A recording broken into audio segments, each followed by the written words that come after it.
се разбира под новото уставното име на државата, Република Северна Македонија. И не само тоа, него имавме и неколку други ситуации во кои со против кандидатот од опозицијата подпишавме документи на кои стои новото уставно име на државата. Например, на првиот ден на кампањата подпишавме кодекс во Државната изборна комисија за фер и демократски избори, на кој стоеше новото уставното име на државата. И подпишавме така наречена зелена повелба на организација на здружение на повеќе невладини кои се грижат за заштита на човековата околина и да подпишеме зелена повелба, што кога би биле председатели би презеле во смисла на заштита на човековата околина и против климатските промени.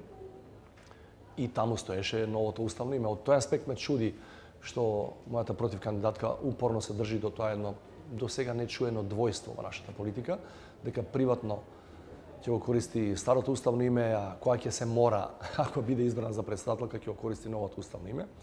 Или за подома ќе биде Република Македонија, за официјални средби и контакти со странски државници кои ќе доаѓат или кои ќе одиме ние таму, ќе биде Република Северна Македонија. Мислам дека треба да сме фер према граѓаните, да кажеме дека со Преспанскиот договор ние имаме се вакво име и дека Преспанскиот договор со ништо, ама баш со ништо, не го намалува или не го редуцира, не го поништува нашето право да се именуваме како македонци, кои зборуваат македонски јазик, ги имаме во тој договор и придавките македонски, имаме кодовите МК и МКД, така што воопшто не мислам дека од тој договор треба да се срамиме, напротив, со тој договор добиваме меѓународна, не само домашна, внатрешна, наша, приватна тука, туку меѓународна верификација и за нашите граници и за тоа кои сме и што сме, така што оној момент кога Македонија ќе стане полноправна членка на Европската унија, македонскиот јазик, бидејќи е дел од тој договор, ќе биде еден од официјалните јазици на Европската унија. А македонскиот јазик е веќе ставен во таа нарекуваат номенклатура на Обединети нации, таа така наречена лична карта на земјата членка Република Северна Македонија како официјален јазик на таа држава. Значи македонски јазик постои и во најголемата светска организација во ЮН.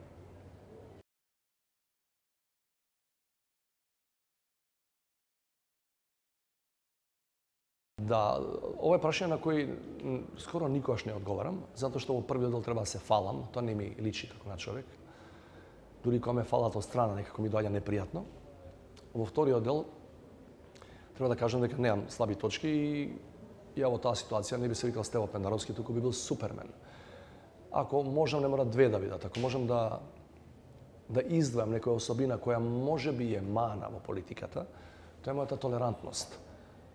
Не само во дебатите, генерално во настапот на политичката сцена и јазикот кој е по мене примерен на европска политичка култура, не на балканштината, која имаме во огромни количини. И често пати не само луѓето од мојот штаб, и луѓето од моето најблиско или непосредно приватно и политичко обкружување ми замеруваат дека не сум бил поостар во некои настапи или дека на некој дури ad hominem напади не сум одговарал на исти начин. Јас и понатаму не сметам дека е тоа мана во политиката, сметам дека е тоа доблест, тоа што повеќето или моите против кандидати тоа не го правеа, сега не го правеа ни пред 5 години кога бев кандидат, тоа оди на нивно конто. Јас мислам така да продолжам. Во делот на добрите страни не било со лични квалификации, ми е непримерено. Мислам дека политичкиот концепт кој го застапувам е во овој момент најдоброто нешто што се нуди на нашата политичка сцена, бидејќи се подпира на два главни пилари, два столба кои се битни за државата, ако сакаме да биде просперитетна, демократска, европска еден ден. Значи, прво се подпира на внатрешна кохезија, не само меѓуетничка, туку и меѓуграѓанска, бидејќи ние доживеавме стравичен пад во довербата меѓу нас самите.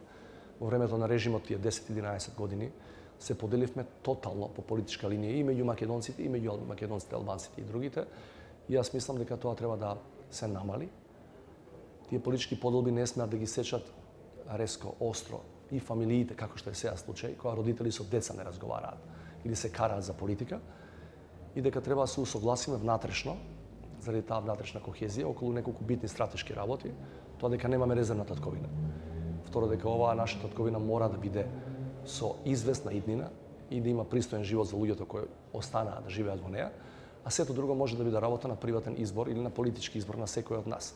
И вториот столб е евроатлантската интеграција.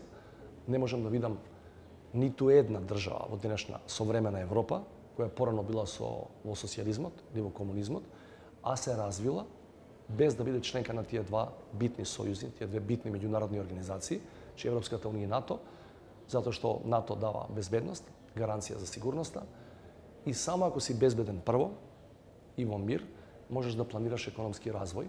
Едно без друго не оди. А тие две работи ги имате меѓународно гарантирани само ако сте членка тамо. Не ако си мислите дека сте безбедни или ако мислите дека само со автономни ресурси може да се развивате, тоа не го направила ниту една држава, од некогашната Источна Германија до нашите соседи Бугарија, Романија и други.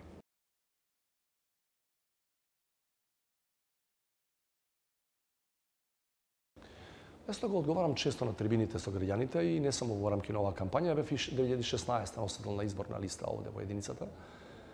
Јас имам еден поприлично долг рекорд на јавни појавувања, значи околу 22-23 години сум активен на јавната сцена, се разбира како политичар, дури од 2014-та на избори, на гласачко ливче. Меѓутоа, 96-97 прв пат се појави во јавноста и отприлика луѓето знаат кој сум, што сум, за што се залагам. И тие ставови ги имам и сега, ги држам истите ставови, истите принципи, верувам во истите вредности. И тогаш сум ги држал тие исти принципи и вредности и кога не сум знаел дека ќе бидам еден ден кандидат за политичка функција. Така што луѓето знаат дека јас сум не само формално не партиски кандидат, бидејќи не сум член на политичка партија, туку знаат дека имам еден долг историјат на независност во таа смисла и дека можам својот личен и професионален интегритет да го задржам на пристојно ниво и да одолеам на тие партиски притисоци, дали утре заутре би станало збор за кадровски наименувања, што се во надлежност на претседателот, дали станува збор за бланко прифаќање на политички ставови кои ми се само соопштени од партиите кои сега ме поддржуваат и овие партии кои ме поддржуваат начело со премиерот, која предводи најголемата партија во таа коалиција од 31 партија. Многу добро знае кој е Стево Пендаровски, знае дека не може да се потпира 100% на мене во оваа смисла дека сите негови ставови, ако ја добијам довербата по 5 мај, дека тоа што тој ќе ми го каже или ќе го размислува, ќе го поддржувам. И мислам дека тоа е единствен начин за продуктивна кохабитација. Се друго, со поинакво однесување влегувате во категоријата на партиски војници, а такво нешто на претставителска функција имавме цели 10 години до сега.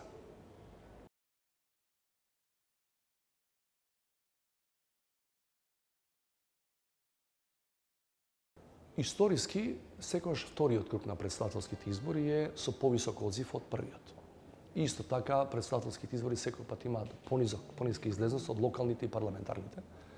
Меѓутоа, што е најважно е дека во вториот круг граѓаните имаат нешто, значи прво да кажам дека е апсолутно демократско право да не гласаш на избори и да кажеш дека политиката не те интересира или да кажеш дека сите се исти, тоа. Мислам дека го поминавме времето на режимот во кое не беше дозволено, ако нешто ти дал тој режим, да не го гласаш додека си жив. Сега е демократија неспорна, нема ни еден регистриран случај на политички функционер кој некого присилувал да гласа, нема ни еден единствен пример на политички висок-низок функционер кој притискал медиум нешто да објави или да не објави, че прелиминарниот извештај на ОПСЕ ОДИХР е многу јасен во таа смисла. Првиот круг на претставителските избори беше најчистиот во последните 20 на години сигурно било какви избори во Република Северна Македонија.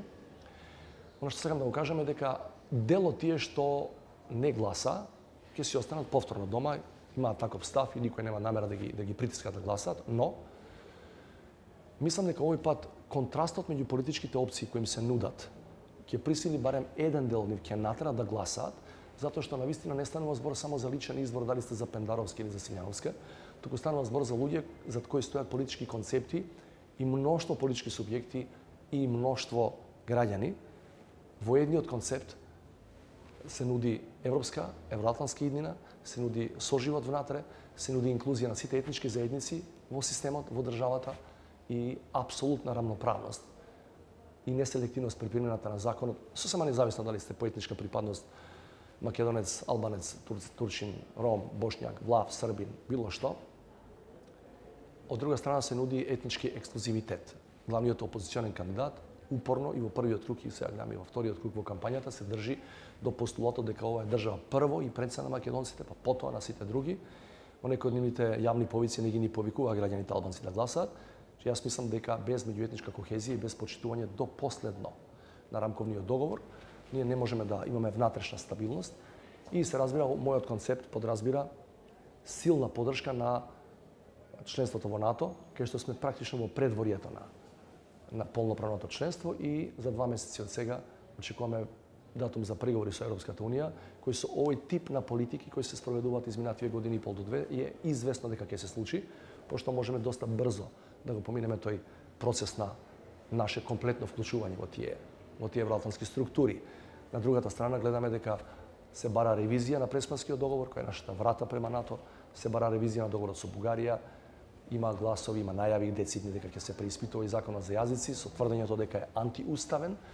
Тоа е рецепт за немири внатре, за политички кризи внатре и тоа е сигурен показател дека ако вие тоа стварно го направите, и Бугарија и Грција ќе не блокираат повторно на тој пат и нема да видиме ни Е од Европа, ни Н од НАТО.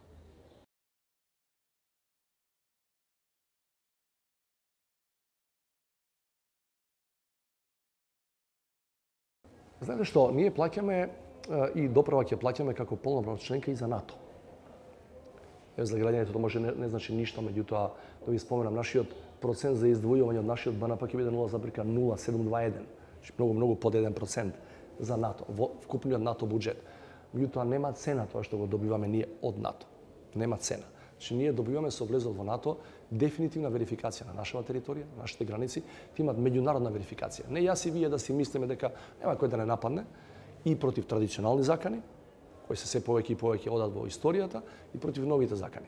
Значи добиваме дефинитивно безбедносен чадор кој ќе ја позиционира дефинитивно на светската карта Македонија.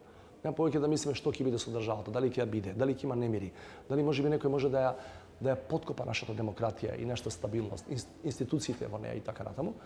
Така што тоа е минор. Замислете, знаете колку кошташе македонската криза и конфликт 2001 година? Не само во човечки животи, кои се најголемата цена која за жал ја плативме, или оние што остана инвалиди, него во смисла на враќање на економијата назад. Ние бевме во најголемата рецесија економска во тие неколку години после конфликтот. Така што, ако гледате ни става призма, ние можеме само да добиеме и добиваме веќе од НАТО. Само по поканата од ланската година, која дојде на половина од таа година, ние имаме најголема ставка на странски директни инвестиции во историјата на оваа земја, 625 милиони евра за 2018, и тоа сите знаат дека е пред се затоа што кога НАТО ве кани да влезете кај него, вашата иднина е известна и големите странски инвеститори велат немаме веќе сомнеш дека оваа држава ќе ја биде. За Европската Унија исто така. Ќе видиме кога ќе дојде време колку ќе биде процентот на издвојување пари, меѓутоа јас ви тврдам дека тоа ќе биде 100 пати поголема сума од европските предпристапни и после другите фондови во ЕУ кои ќе доаѓаат кај нас и со паметна политика, а имаме паметни луѓе со добри апликации, има мноштво проекти кои може да ги добиеме уште додека преговараме. Јасно е дека до 1 милијарда евра во различни области можеме да повлечеме годишно од Европската Унија уште пред да станете полноправна членка. Да не зборам за потоа. Така што бенефитите се сосема јасни. Давате некоја минимална сума која се одредува според бројот на жители и според силата на вашиот БНП. Прилика тоа ќе биде една символична сума која ќе ја платиме. Меѓутоа тоа што ќе го добиеме за возврат ќе биде многу повеќе и во финансии, и во други ресурси, и во практика, и во усвојување на европските вредности кои се неопходни за да направите напредна држава и општество.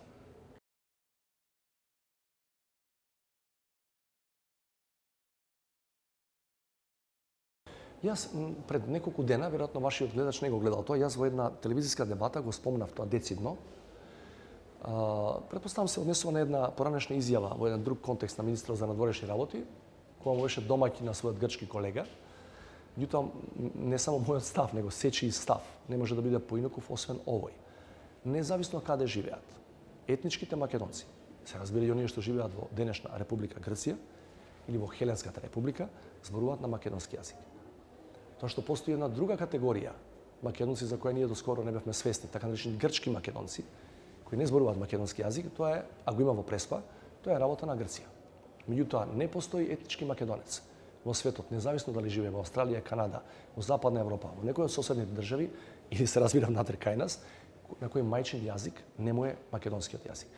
И штом тоа го имате верификувано и потврдено во Обединетите нации на највисоко глобално ниво, јасно е дека не може да биде никако поинаку. Знаете, грците и грчките македонци, но и грците не зборуваат македонски јазик, зборуваат грчки јазик.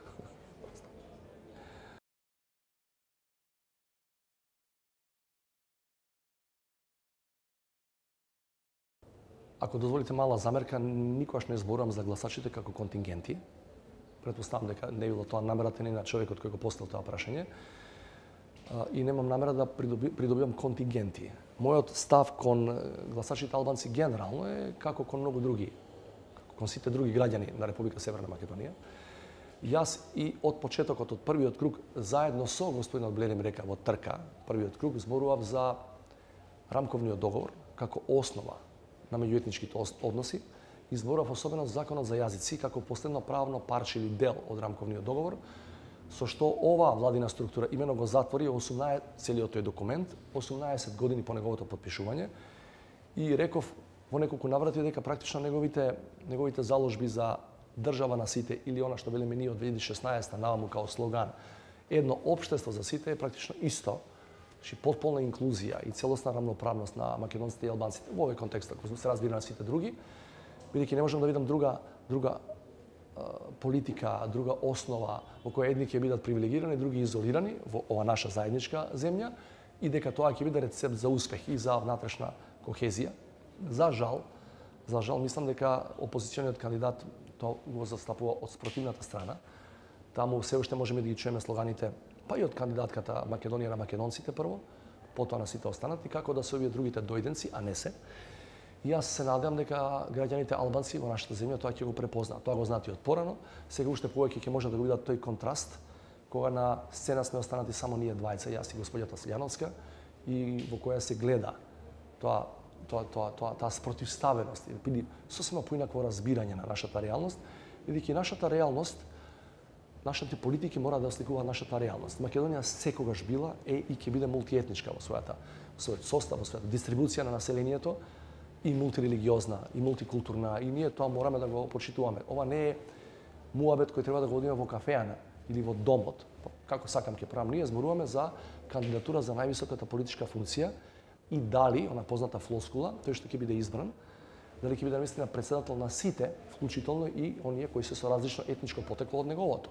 Значи во тој дел мислам дека моите гаранции или моите заложби се далеку поубедливи и кај гласачите албанци од она што го нуди Силјановска.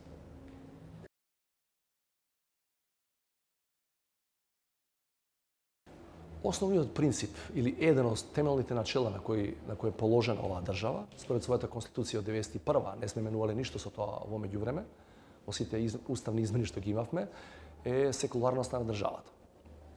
И јас како човек кој има припадност според традицијата, според верувањето на една религија, кога сум на јавната политичка сцена, тоа не можам да го истакнувам, бидејќи тоа граѓаните не ги интересира. Ако сум ја председател утре на сите, ја моите религиозни чувства ги оставам дома, зашто длабоко сум убеден дека религијата е на интимна сфера на секое човечко суштество и не треба да ја мешаме со политичката сфера. Настаните во ИВЗ, колку да звучат вака грдо на телевизија кога ги гледате, не се добри генерално, воопшто за состојбите во таа заедница, меѓутоа јас би сакал да ги разграничиме работите, постапувањето на државните органи и постапувањето на надлежните верски институции и органи во рамки на таа верска заедница. И во делот на постапувањето на овој првиот дел на државните органи, би сакал потполно да се изземам од коментирање на она што е судска одлука, добра дали е лоша, бидејќи како на политичар, актуелен и утре како евентуално на иден председател на државата, воопшто не ми личи да коментирам судска одлука дали е правилна или неправилна. Ви реков пред малку, сакам сега да го повторам, значи не постои, ниту ќе постои, не само од мене, од луѓето кои се околу мене, обид за интервенција во судскиот систем, не само во оваа работа, во било кој спор во кој вие ќе издиктирате судска пресуда против вашиот политички опонент или ќе издиктирате пресуда ако сте засегнати по верска линија некој, ако сте припадник на една заедница, а сте политички функционер, па сега ќе се јавите по телефон, на судот ќе му речете, не знам, муслиманите имаат премногу права, па дајте ваква одлука или во обратна насока. Тоа мислам дека не смее да се случува, а за жал се случуваше порано и сакам да пледирам за потполна, реална раздвоеност меѓу религијата и државата, без разлика за која религија се работи, и мислам дека тоа е најдобриот начин да направиме европска држава. Религиозните заедници, за кои исто така постои закон и за кои исто така постои суд кој го толкува тој закон, си се одвоен дел од државните структури.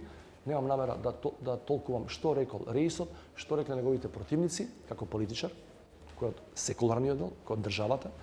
Ниту имам намера да коментирам судска одлука, па таман и да е завршна и да е во завршен степен, колку што разбирам ова е во прв степен.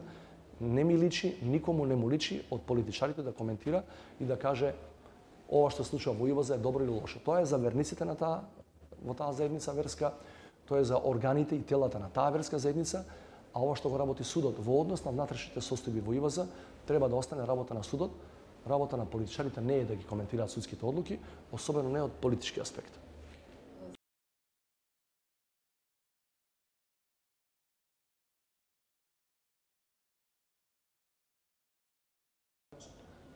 Не, затоа што, знаете, слушав многу шпекулации на таа тема за првиот изборен круг, дека Дуи нема да се ангажира од икс причини, различни политички мотиви, меѓутоа дека Дуи ќе биде пасивна, дека нема да запне толку колку што е незината објективна, реална, моментна политичка сила и капацитет. Јас тоа на терен не го видов. И во однос зборувам на другите така наречени албански политички партии кои ме поддржуваат освен Дуи и во однос на останатите до тие 31 политичка партија која ме поддржува, нигде од ниту еден политички субјект колку да е мал. Тука има реално мали политички партии, не видов дека абстинира, бойкотира или се преправа дека агитираат за мене. Мислам дека сите честно влегоа, оние што ме поддржаа, што подпишаа за мојата кандидатура на почетокот, останаа до крај такви, вклучително и Дуи. Ако тоа не сум го констатирал до сега, од се она што го гледам на терен из Македонија, не гледам причина дека во вториот круг сега Дуи ќе се однесува поинаку отколку нивното однесување во првиот круг. Не очекувам навистина таква работа и мислам дека евентуалните измени во тој дел на нашиот политички систем се непотребни во овој момент. Ние треба да ја пополниме највисоката функција во државата. Тоа е битно, прво да бидат изборите кристално чисти и фер. И битно е и да имаме претседател избран во демократска, во фер, транспарентна постапка, бидејќи поинаку ние не можеме да размислуваме за датум за преговори, а тоа е од ултимативна важност за секој што живее овде, не само за кандидатите што се во трка.